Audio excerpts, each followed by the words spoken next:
Hello, and welcome to the third in this series of webinars called The Spirit is Willing and We Are Not Faint, co-hosted by Georgia Interfaith Power and Light and Hoosier Interfaith Power and Light. Patricia Tull, the Program Director of Hoosier Interfaith Power and Light. For the past 2 weeks, we have been building some basics for sound and hopeful environmental action. In the first webinar, 2 weeks ago, I discussed the crucial place of faith communities in this effort. All ancient faiths seem to share important perspectives on our place in creation, but I focused on the Christian Bible, and especially the Hebrew Scriptures, because it is interpretation, or often misinterpretation, of these scriptures that has uniquely influenced American culture. I talked about the value of creation for its own sake, the intimate connections between social and environmental violence, the interests of future generations, the importance of environmental justice, and implications for the ways people of faith might fruitfully conduct our lives and our efforts.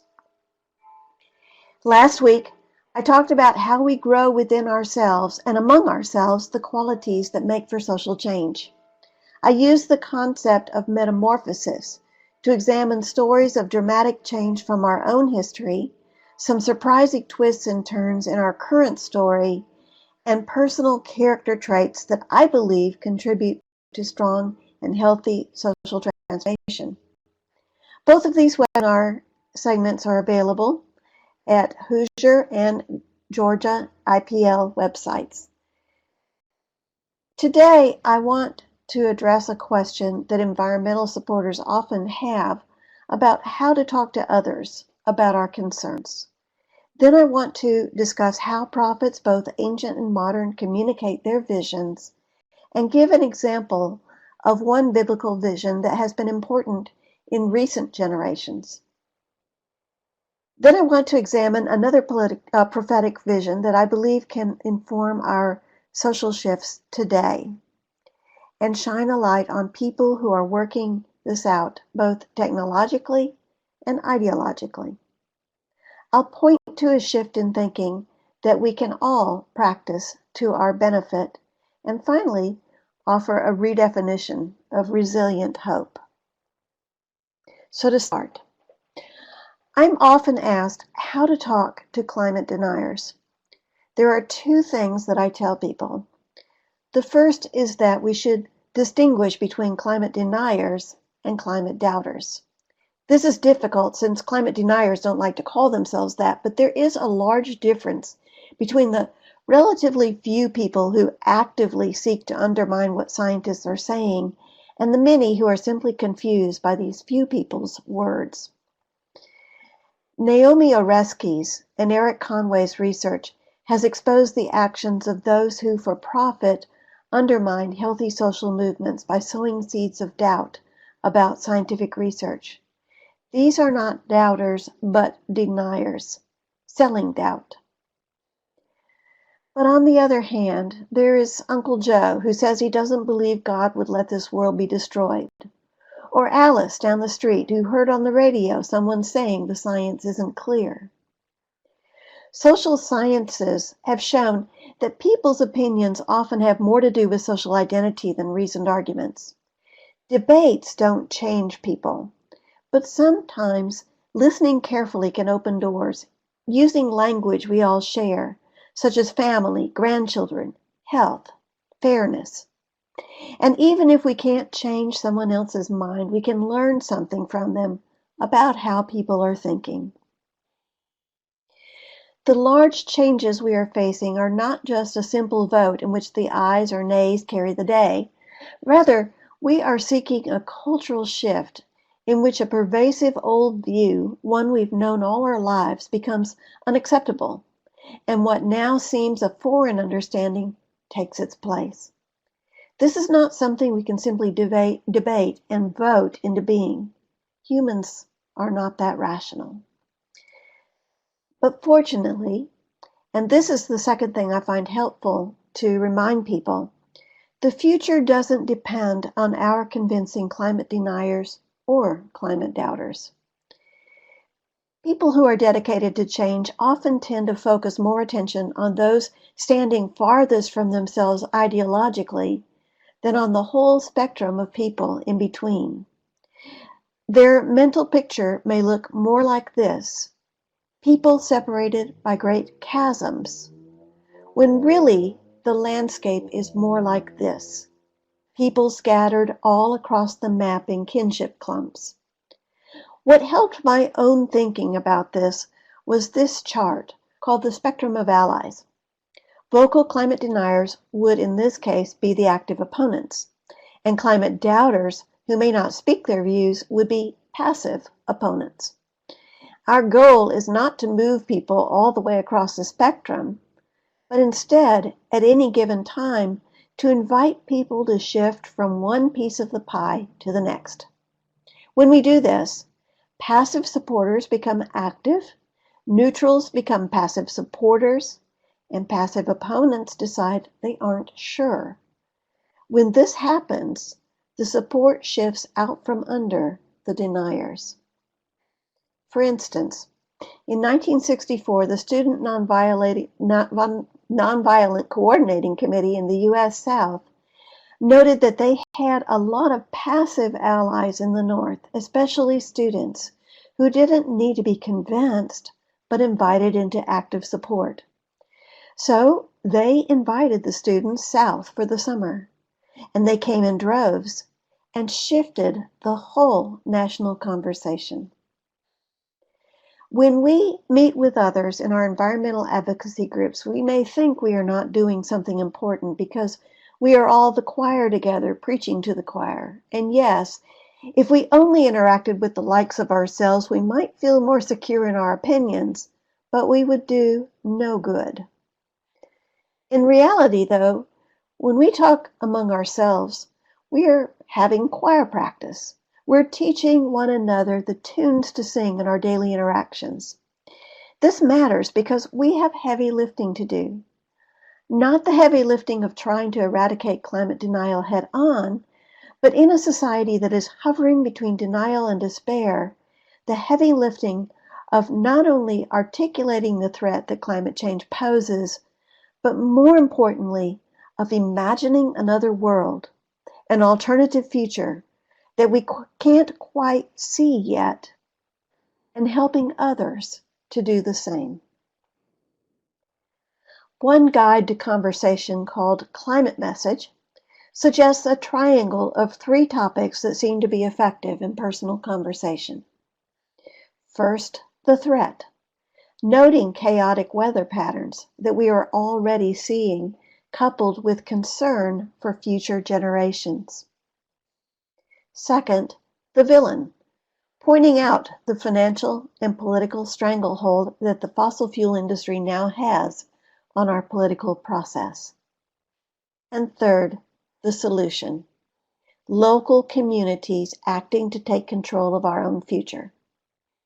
Rather than letting ourselves get caught in our own doomsday panic of the world we fear, we are better off helping ourselves and others imagine what could be. To do so, we can look at some precedents for articulating social change, people skilled at verbally crafting the world for which they hope. Crafting images of a better world to help others imagine it is what the ancient prophets did. When a prophet offered a vision of a mended earth, that vision didn't come down from heaven, pre-packaged, making the human prophets into a delivery system of divine messages like FedEx. Instead, the prophets used their intelligent minds to help craft their images out of the differences between what they saw around them and what they believed God wanted for humans. The contemporary prophet Dr. Martin Luther King similarly pointed out all that was wrong with racial inequity, but his most memorable words painted for others pictures of a just society. "Let us not wallow in the valley of despair," he said. Even though we face the difficulties of today and tomorrow, I still have a dream. Some of his images were very specific. That one day on the red hills of Georgia, the sons of former slaves and the sons of former slave owners will be able to sit down together at the table of brotherhood, he said. And some of his visions were very sweeping. From every mountainside, let freedom ring. Let's take a look at a well-known biblical vision that isn't perfect, but has nonetheless inspired several generations. It appears in both Isaiah and Micah in slightly different forms. We don't know who first crafted it, whether it was one prophet or the other, or someone they both admired. Without trying to solve the authorship question, I will read Micah's version. In days to come, the mountain of the Lord's house shall be established as the highest of mountains, and shall be raised above the hills. People shall stream to it, and many nations shall come and say, Come, let us go up to the mountain of the Lord, to the house of the God of Jacob, that God may teach us God's ways, and that we may walk in God's paths. For out of Zion will go forth instruction, and the word of the Lord from Jerusalem. God shall judge between many peoples, and shall arbitrate between strong nations far away. They shall beat their swords into plowshares, and their spears into pruning hooks. Nation shall not lift up sword against nation, neither shall they learn war any more. But they shall all sit under their own vines and under their own fig trees, and no one shall make them afraid, for the mouth of the Lord of hosts has spoken. What an amazing hope this is. A day when nations devote themselves not to destroying, but cultivating the earth. Micah's vision shows everyone enjoying their own bit of Eden, secure and unafraid. It's a this worldly hope for peace that allows all to prosper. In this interfaith age, we might debate the passage's premise, the idea that the Jewish temple in Jerusalem would become the center of religious seeking for nations throughout the earth. But reading generously, we see the prophet opening the doors far beyond his own society, welcoming as friends former enemies, even violent conquerors. He envisions people holding common values and laws that are consistently arbitrated to benefit everyone. Because all seek the same purposes, they no longer need weapons. So all these tools of destruction are refashioned into tools for prosperity, the very tools, farming tools, that are needed to fulfill the human purpose of flourishing in a flourishing world.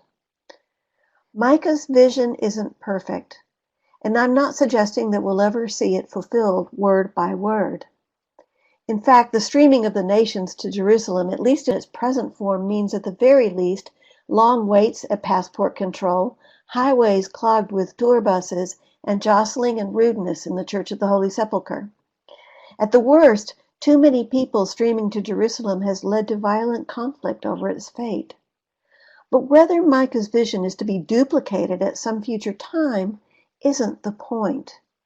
He wasn't a psychic seeking credit for predicting individual events. The vision was offered instead to excite hope, to help others also dream of a world of justice with peace and prosperity. In that sense, it has succeeded over and over whenever we dismantle weaponry and negotiate beneficial agreements. Biblical scholar John Sawyer notes that this passage remained relatively obscure for many centuries, but since the rise of modern warfare, countless peace monuments and war memorials have invoked these famous words. In 1959, a sculpture titled "Let Us Beat Our Swords into Plowshares" was presented by the Soviet Union to stand in a garden at the UN headquarters in New York City, as a symbol of the UN's own vision. In the early 1980s, This image became the symbol of the church-supported movement in East Germany, opposing compulsory defense education. Young people in the church began wearing emblems displaying the UN sculpture and surrounded by the words, "Swords into plowshares." This movement caught on and quickly spread to West Germany and helped pave the way for Germany's reunification. Meanwhile, in the US, Daniel and Philip Berrigan and others began the Plowshares movement against nuclear arms. Well-crafted, recognizable visions for the future we are working to see are far more powerful in moving people than debates and doomsday images are. We do have to talk about the climate events that are now happening, but it's even more important that we hold out visions of a world we can get to and point to the bridges that get us there. Apocalyptic nightmares can immobilize, but dreams draw us forward. Seeing the way one biblical vision that lay dormant for centuries has sparked movements for peace just when the future looked dimmest, I want to offer another passage for today from Isaiah 65. As I read parts of it out loud, close your eyes if you like and picture what the prophet is saying. For I am about to create new heavens and a new earth. The former things shall not be remembered or come to mind. I am about to create Jerusalem as a joy and its people as a delight. No more shall the sound of weeping be heard in it. No more shall there be in it an infant that lives but a few days, or an old person who does not live out a lifetime. They shall build houses and inhabit them. They shall plant vineyards and eat their fruit. They shall not build and another inhabit. They shall not plant and another eat. For like the days of a tree shall the days of my people be, and my chosen shall long enjoy the work of their hands. They shall not labor in vain, or bear children for calamity, for they shall be offspring blessed by the Lord, and their descendants as well. This vision goes on to recall the peaceable kingdom, where wolf and lamb feed together, and lions eat straw like an ox, and no one will hurt or destroy. You'll notice that the poem begins by glancing off of the theme that we discussed last week of letting go of the past. Some people read the new heavens and new earth as a post-apocalyptic new world after the end of time, but if we read carefully, we see that like the Micah passage, this one does not describe the afterlife. It's a renewed heaven and earth. It's heaven on earth. It's not a vision of the faithful being raptured to heaven, leaving a ravaged earth behind. Rather, it's a world where people are born and live and die, but they do so naturally and peacefully. They don't die from war or famine or preventable disease. They are not homeless, but rooted in home and farm. Their work prospers them, and not some conquering army or billionaire CEO. Their children thrive. Like this prophet imagining prosperity for all, many people now are trying to imagine the post-petroleum world. Some imagine technologies that deliver us from fossil fuel and offer affordable alternatives. One of my favorite technological visions is that of the inventors Julie and Scott Broussard in Idaho, who are developing roadways made of solar panels. These solar roadways generate power, potentially much more than the nation needs. They do their own snow removal, saving money. They house electrical lines and transport water runoff, and even warn of obstacles in the path ahead. If you haven't seen this, Google solar freaking roadways for a lively video about them. This is just one of the technological innovations that are being developed. But it's not just technology that we need. We also need to change society, as we discussed last week. Economist Tim Jackson's book title excites the imagination even before the book is open. Prosperity Without Growth, it's called. Economics for a Finite Planet. Jackson denies the prevailing assumption, the one we hear in the network news constantly, that economic stability depends on continuous economic growth. In fact, in view of the Earth's limits, he calls this assumption suicidal. He argues that there are other ways for humans to prosper happily on a healthy planet. That in fact, economic stability comes not from maximizing profits for a few, but from income for all. Not from maximizing efficiency, but from employing more people to do worthwhile work that serves humanity in the biosphere. Not freedom for a few people to shop till we drop, but freedom from want for everyone. Jackson sees visions of the future in the stealth economy that is burgeoning in many localities. Food co-ops, farmers markets, community-supported agriculture, artisanship, sports clubs, libraries, community health centers, local repair shops and maintenance services, writing centers, community music and drama, and on larger scales, fair trade rather than free trade. In short, low-carbon activities that bring people together and create employment that contributes meaningfully to human flourishing. His claims are bolstered by the work of epidemiologists Kate Pickett and Richard Wilkinson, authors of The Spirit Level: Why Greater Equality Makes Society Stronger. Pickett and Wilkinson studied the health and societal effects of income inequality throughout the world's nations and in diverse states of the U.S. They contend that past a certain level of economic growth that has already been achieved in developed countries, further growth contributes less and less to well-being, as this chart concerning life expectancy shows, for example. Surprisingly, in developed societies, it's not poverty in itself that harms people. Rather, it's income inequality. Almost all problems which are more common at the bottom of the social ladder are more common in more unequal societies, they say.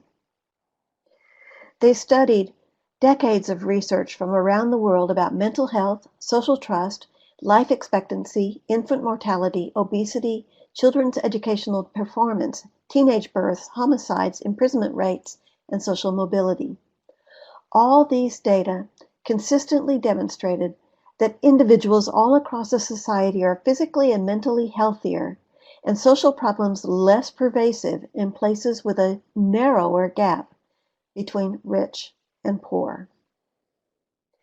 Greater equality is the gateway to a society capable of improving the quality of life for all of us, and an essential step in the development of a sustainable economic system, they say. If they are right, this chart gives a good understanding of why the U.S. suffers so many of the health and social problems that they surveyed. More equal societies, they say, more concerned for the welfare of all, work proactively toward environmental sustainability and healing. Less equal societies lack the trust and compassion to make these changes. The elephants in the room are the corporations where top executives now make more in a day than their employees make in a year. In contrast, municipal utilities, co-ops, credit unions, and similar organizations which aren't aiming for shareholder profits but the well-being of employees and neighbors provide employment and services more inexpensively. Pickett and Wilkinson commend democratic employee ownership in businesses as ways to promote egalitarian values. According to theological ethicist Cynthia Mo-Libita, divine love breathes in us, urging us to dedicate intelligence, creativity, energy, political savvy, and skill toward a world in which all people and all of creation may flourish. That love, she said, beckons us to renounce economic and ecological violence and to craft more moral economic policies and practices. Her hopes lie in increased control over global business corporations. She advocates rescinding the notion that corporations are people possessing First Amendment rights, since, after all, they aren't people, and many don't exhibit the moral behavior we expect of human beings. She advocates for citizen and consumer pressure to compel corporations to behave constructively. The way forward, in her mind, is in small-scale local and regional businesses. She envisions a world where individuals consume less and enjoy more, and the economic and governing systems are retooled to benefit ordinary people and the biosphere. Now, we can no more accurately imagine specifics in the world a generation from now than our past selves could have imagined iPhones and quinoa. But like the economists, epidemiologists, and ethicists I've just mentioned, we can imagine expansions of the systems that benefit society and reining in of the systems that are acting harmfully. As we opt for what we would like to see grow, we help the future take shape. One piece of the puzzle we haven't mentioned yet is implicit in these discussions. It's something worth training ourselves in every single day. This is minding the difference between what things cost and what they are worth, and putting our stock in the latter. This is challenging because worth doesn't scream at us the way a price tag does. Everyone knows the price of a gallon of gas. We see it all the time. Almost every day in the news we are told how much gasoline prices have increased, which is bad news, or decreased, which is also, strangely, bad news. We hear no similar daily comparisons for the price of, for instance, apples and oranges. But what is the actual worth of a gallon of gas when you add the value of driving to a destination and subtract the environmental damage in the oil field, in the pipeline, in the refinery, the tanker truck, and then when it's reduced to power and pollution by your car? Even to ask the question shows the inadequacy of the signage we see all the time at gas stations. What, on the other hand, is the value of a worship service made possible for all by people who put a wide variety of sums in the offering plate? We can calculate its cost, and yes, we'd also have to subtract the health and environmental damages from the fuel mined, transported, and burned to light and air condition the building. But how do we calculate the worth of human friendship and communion with God, of praying together, singing together, seeking truth together? Several years ago, I tried to plant an orchard. It was a disaster, not only because I knew nothing, not only because the soil was infertile, not only because cedar trees, the bane of apples, lived nearby, it was also the first of several years of drought. Needless to say, my dream of ever eating a single fresh apple from those dozen trees died a painful death. I didn't realize that someone decades ago had planted a Granny Smith apple tree on my street in downtown Jeffersonville. The tree is large, it's messy, and it sits in the front yard of a rundown house with broken window shades. I first saw it on a morning walk in September 3 years ago. Hundreds of pale green apples covered the ground, and hundreds more crowded its branches. I wondered why I'd never seen it before. I took one apple home to try. It was delicious. So I brought a basket to pick up more from the ground. I knocked on the door and no one answered. Someone walked by and said, "They don't care about that tree. Take what you want." So I fashioned a makeshift apple picker from a broomstick and a milk carton to pick from the tree, and took a bin to compost the rotten apples on the ground. Knocked again. No answer. Filled 2 baskets. Went out and bought a real apple picker. Knocked again. No answer. Started filling baskets and saw a woman watching from across the street. "I don't think anyone lives there," she said. "Take all you want. Thanks for cleaning up the mess." It blew my mind that a tree filled with organic, good-looking, sweet and tasty fruit could stand on a busy street with neighbors all around, and no one seemed to value it. I made a lot of applesauce and marked my calendar for the next September. But the following May, driving by, I learned why I hadn't seen it before. There was the owner using power tools to trim away every blossom from the tree's generosity. I thought it was all over, but the next spring he neglected his power tools, and through the summer I watched the apples grow. In September, I put a note in his mailbox with my contact info. He emailed me saying, "Take as many as you can." We collected 3 bushels plus what we put in the compost bin. No radio announcer informed us of this tree. Countless neighbors walked by it without seeing it. Yet this tree was not worthless, but priceless.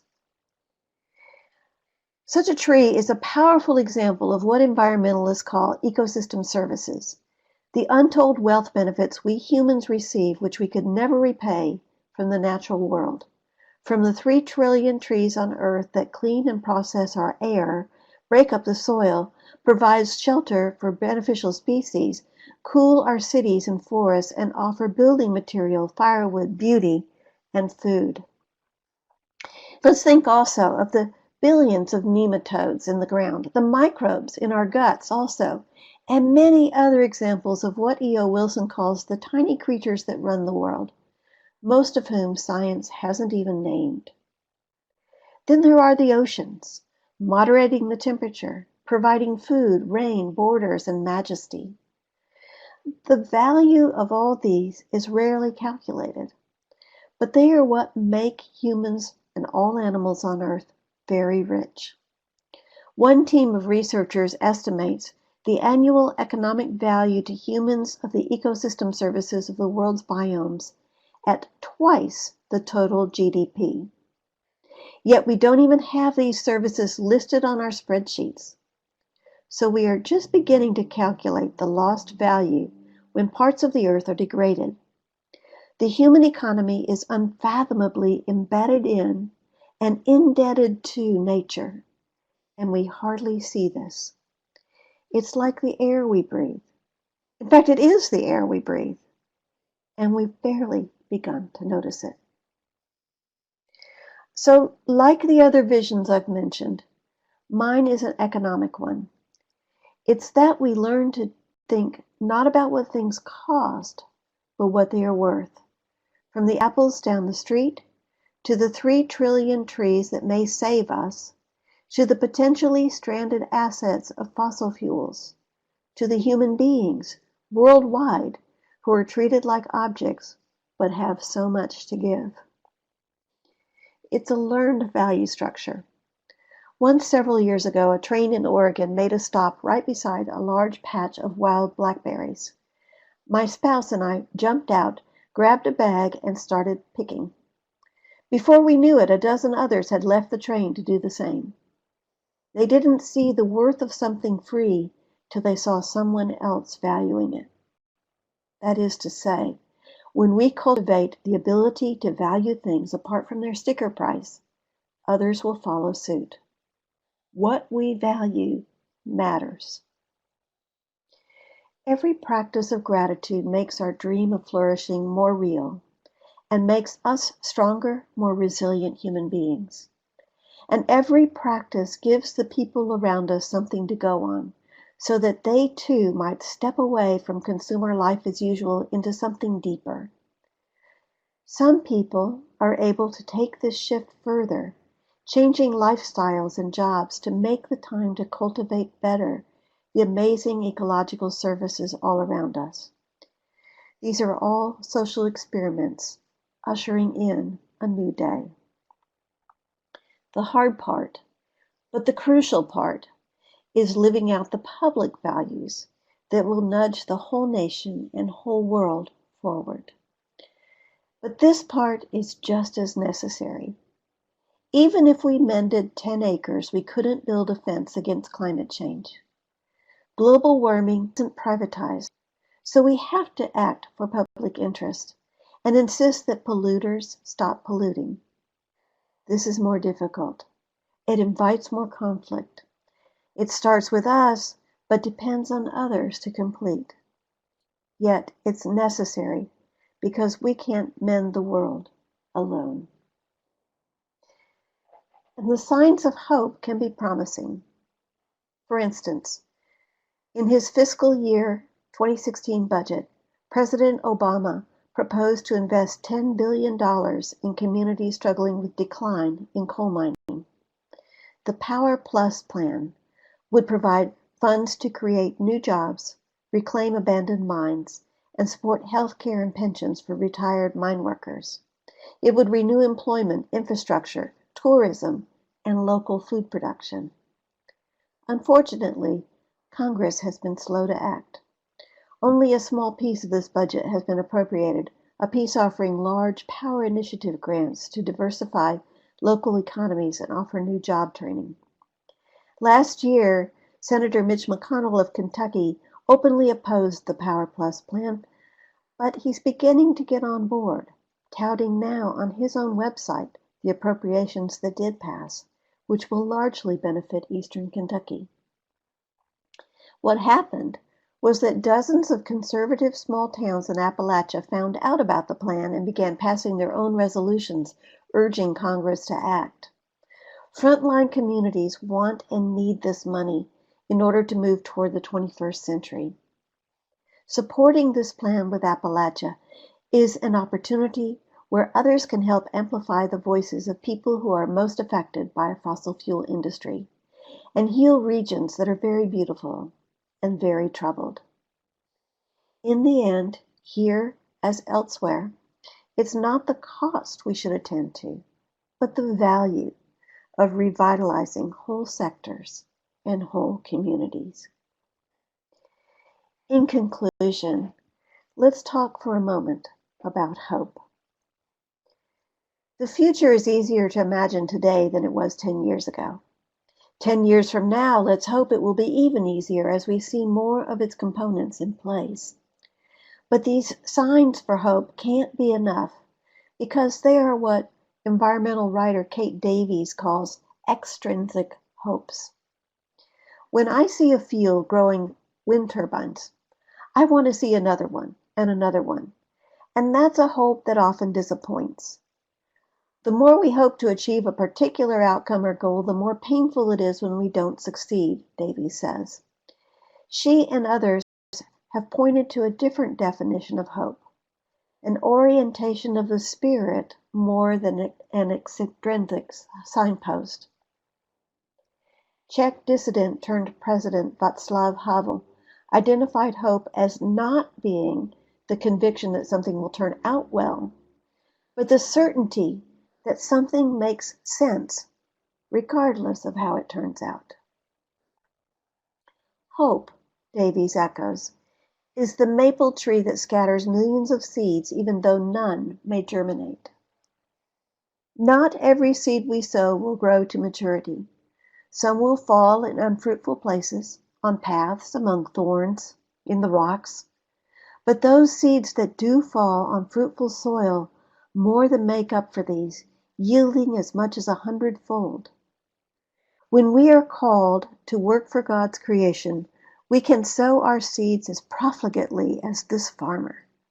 We don't know which ones will bear fruit, but we know that some will. Many of history's most courageous and world-changing leaders never lived to see the world they worked so hard to bring about.